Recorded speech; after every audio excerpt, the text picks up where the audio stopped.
आज मैं शेयर करने लगी हूँ ज़बरदस्त सी बीफ निहारी। पूरे यूट्यूब पे आपको इस तरह की रेसिपी नहीं मिलेगी। अगर आप मेरे तरीके से निहारी बनाएंगे तो आपको निहारी वाला ही टेस्ट आएगा। उसमें आपको किसी सालन का, किसी कढ़ाई का, किसी कौरमे का टेस्ट नहीं आएगा, जो कि अक्सर लोगों की निहारी में कौरमे का टेस्ट आता है। मैं हमेशा इसी तरीके से निहारी बनाती हूँ और मेरी निहारी बहुत ज़्यादा पसंद की जाती है। इसीलिए मैं ये अपनी रेसिपी आप सबके साथ भी शेयर कर रही हूँ, ताकि आप भी एक अच्छे जायके वाली निहारी घर में बना सकें, बहुत ही सिंपल इंग्रेडिएंट्स के साथ और बहुत ही ईजीली। वीडियो थोड़ी लंबी हो जाएगी, लेकिन बिल्कुल परफेक्ट निहारी की रेसिपी मैं आपको दूंगी, इसलिए आपने कोशिश करनी है कि वीडियो बिल्कुल भी स्किप नहीं करनी और कंप्लीट वॉच करनी है, ताकि आपसे कोई भी स्टेप मिस ना हो जाए। चलते हैं रेसिपी की तरफ। बिस्मिल्लाहिर्रहमानिर्रहीम।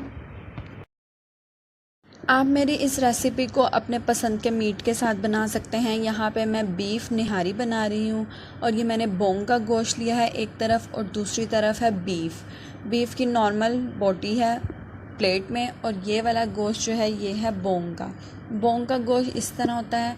बाज़ार में जो आपको मिलते हैं इतने ही बड़े साइज़ के पीसेस मिलते हैं, लेकिन क्योंकि मैं घर में बना रही हूँ इसलिए मैं इसको दो हिस्सों में डिवाइड कर लूँगी। और ये दूसरी तरफ है मेरे पास नॉर्मल बीफ। इसको मैंने छोटे पीसेस में कट किया हुआ है। अगर आप इसके भी बड़े पीसेस रखना चाहते हैं तो बड़े रख सकते हैं।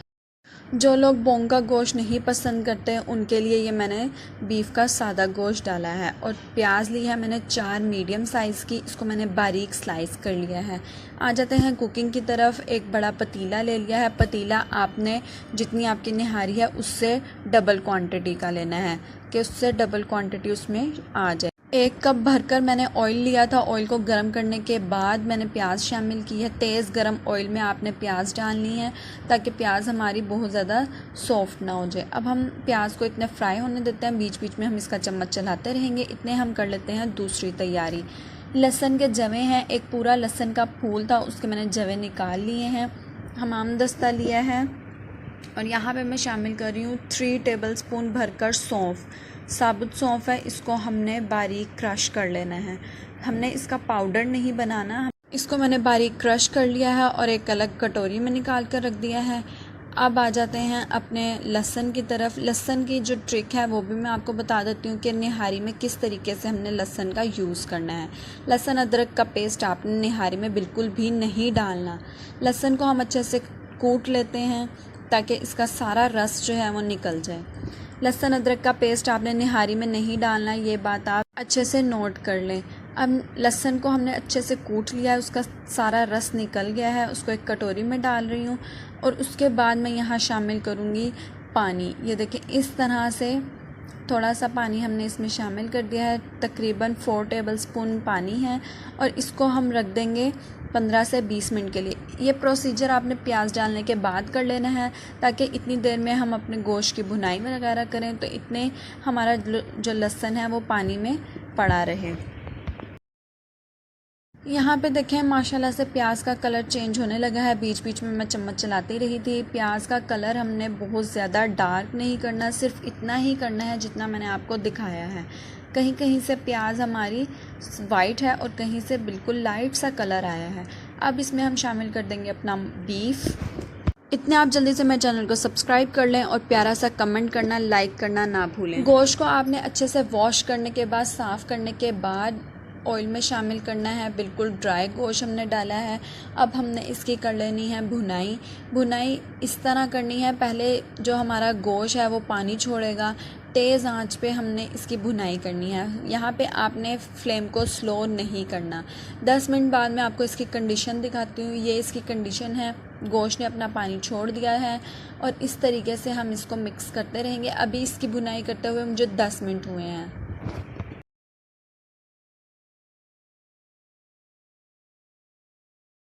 मिनट हुए थे पहले करते हुए भुनाई, अब 5 मिनट मुझे अब हो गए हैं और आपको फ़र्क वाज़े नज़र आ रहा होगा कि ऑयल हमारा देखें निकल गया है, ऑयल हमारा वाइट ट्रांसपेरेंट हो गया है। अब यहाँ पर इसकी मज़ीद भुनाई होगी, चम्मच आपने मुसलसल चलाते रहना है। तकरीबन 5 मिनट में इसकी और मज़ीद भुनाई करूँगी।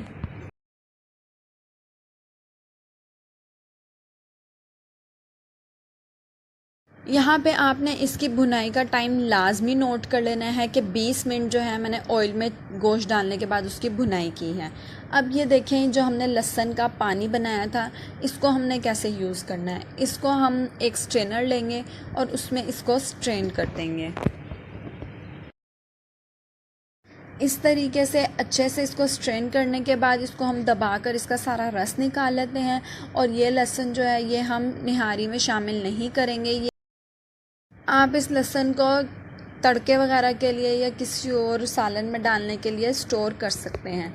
अब हमने लहसुन का पानी शामिल किया है। अब हमने इसकी 5 मिनट मज़ीद भुनाई करनी है ताकि लहसुन का सारा फ्लेवर जो है हमारे बीफ में शामिल हो जाए।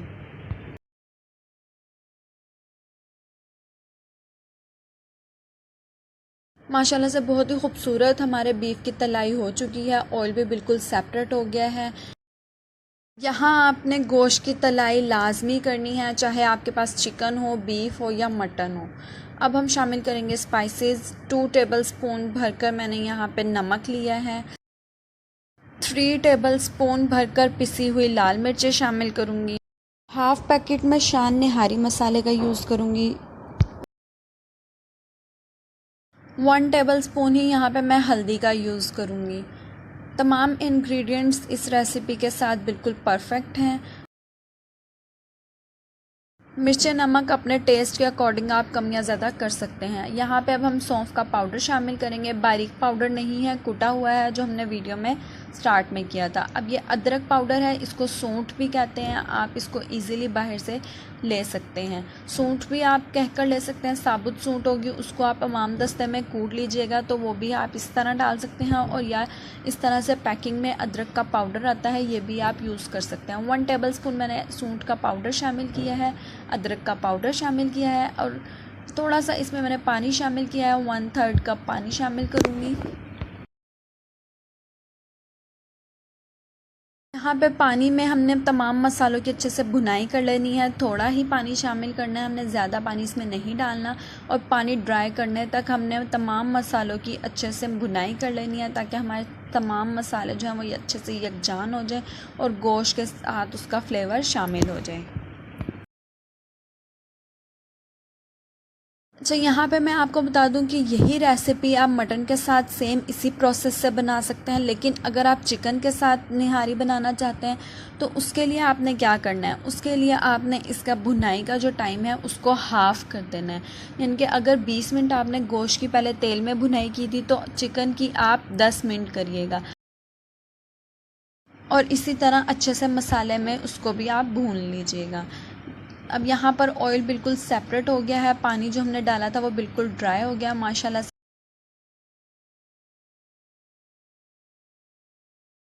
2.5 किलो हमारी बीफ थी, उसमें मैं 5 लीटर पानी शामिल करूँगी और उसके बाद का प्रोसेस मैं आपको आगे जाके बताऊँगी।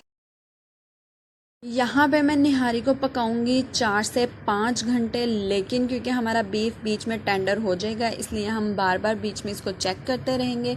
उबाला आने के बाद इसको पकने के लिए रख देंगे ढक्कन रख कर, और इसको हमने मीडियम लो आंच पे पकाना है। यहाँ 3 घंटे हो चुके हैं और अच्छे से हमारी निहारी का गोश्त जो है, जो बारीक छोटा मैंने डाला था वो मैंने 2 घंटे में निकाल लिया था। जब 2 घंटे हुए थे निहारी को पकते हुए, क्योंकि वो बारीक था, छोटे पीसेस थे तो वो घुल ना जाए इसलिए वो मैंने पहले निकाल लिए थे। अब इस तरह से ये देख लें, पहले चेक करेंगे कि हमारा जो बीफ है वो अच्छे से टेंडर हो गया है या नहीं। 1 चम्मच आप इस तरह से प्रेस करेंगे तो देखें इसके रेशे अलग हो रहे हैं। इसी तरह का ही बीफ हमारा हमें चाहिए। अब हम तमाम जो पीसीज हैं बीफ के उसको हम अलग से निकाल लेंगे। वीडियो के लास्ट में मैं आपको निहारी मसाला घर में बनाने की रेसिपी दे दूँगी, वो लाजमी ट्राई करिएगा। बीफ को हम अपने अलग से डब्बे में, ढक्कन वाले डब्बे में रखेंगे ताकि वो ऊपर से ड्राई ना हो। यहाँ हमारी निहारी अभी पक्की नहीं है, इसका प्रोसेस अभी बाकी है, इसलिए आपने वीडियो को स्किप नहीं करना। अच्छे से तमाम बीफ के पीसेस को निकाल लिया है। अब यहाँ पे मैंने फ्लेम ऑफ कर दिया है। 10 मिनट में इसी तरह इसको रेस्ट देने दूंगी। 10 मिनट बाद ये देखें तमाम जो ऑयल था हमारा वो ऊपर सरफेस पे इकट्ठा हो गया है। क्योंकि ये ऑयल बहुत गर्म है, इसलिए यहाँ पे आपने हीट प्रूफ ग्लास, शीशे का बॉल यूज़ करना है या फिर इस तरह की स्टील की कटोरी यूज़ करनी है। प्लास्टिक में आप इसको ना डालिएगा वरना आपके हाथ भी जल सकते हैं। तमाम तरी हमने अलग से निकाल ली है और कुछ इस तरह से रह गई है, इसको हम बीच में ही रहने देंगे। हमने इसमें जो इसकी थिकनेस करनी है उससे पहले तरी उतारना बहुत ज़रूरी है। अब यहाँ पर मैं फ्लेम ऑन कर देती हूँ और इसको अच्छे से हम तेज़ उबाला दिलवा देते हैं। अच्छे से इसको उबाल आएगा, इस तरह से देखें खद्दे लगकर इसमें उबाल आ रहा है। अब यहाँ पर मैं स्पीड तेज़ करके आपको वीडियो दिखा रही हूँ। 1 कप के करीब मैंने चक्की का आटा लिया है, यानी कि गंदम का आटा है, और इसमें मैंने अच्छा सा पतला करके इसका एक मिक्सचर तैयार कर लिया और इसको मैंने विस्कर की मदद से विस्क किया ताकि इसमें एक भी लम्स ना रहे। ये बात आपने ध्यान से देखनी है कि मैं मुसलसल चम्मच चला रही हूँ और इसमें एक भी लम्स हमने नहीं बनने देना। चम्मच चलाते रहना है और हाथ आपने बिल्कुल भी नहीं रोकना। तकरीबन 5 मिनट में इसी तरह इसको अच्छे से मिक्स करती रहूँगी और इसको हम अच्छे से पका लेंगे। अब यहाँ पर भी इसको पकाने की टाइमिंग है। इसको मैं ढक्कन रखकर तकरीबन 1 घंटा मीडियम लो आंच पे पकाऊंगी ताकि हमारा आटा जो हमने डाला था वो नीचे जले भी नहीं और हमारी निहारी अच्छी सी भुन भी जाए। आटा हमारा इसमें कोई टेस्ट आटे का ना आए, यानी कि अच्छे से वो तमाम चीज़ें यकजान हो जाएं। ये देखें इस तरह की थिकनेस हमारी बिल्कुल रेडी हो गई है। यहाँ निहारी हमारी बिल्कुल रेडी है। अब आपने मेरे तरीके से इसको असेंबल करना है, जिस तरीके से मैं करती हूँ उसी तरीके से आपने करना है। एक पैन ले लिया है, पैन में मैं शामिल कर रही हूँ देसी घी। यहाँ पे मैं देसी घी का तड़का लगा रही हूँ। आप यहाँ पर डालडा घी का भी यूज़ कर सकते हैं अगर चाहें, वरना तरी हमारी बिल्कुल रेडी है। तड़का नहीं भी लगाना तो कोई मसले वाली बात नहीं, लेकिन देसी घी का तड़का लगाने से इसमें बहुत ही ज़बरदस्त सा फ्लेवर निकल आता है। देसी घी की रेसिपी मेरे यूट्यूब चैनल पे आपको मिल जाएगी, वो रेसिपी ज़रूर देखिएगा, ज़रूर वॉच कीजिएगा। उसका लिंक मैं आपको एंड स्क्रीन में दे दूँगी। अब यहाँ पे हमारी निहारी की थिकनेस देखें, माशा। धनिया, अदरक बारीक कुटी हुई, हरी मिर्चें, लेमन के साथ तड़का लगा के तरी डालकर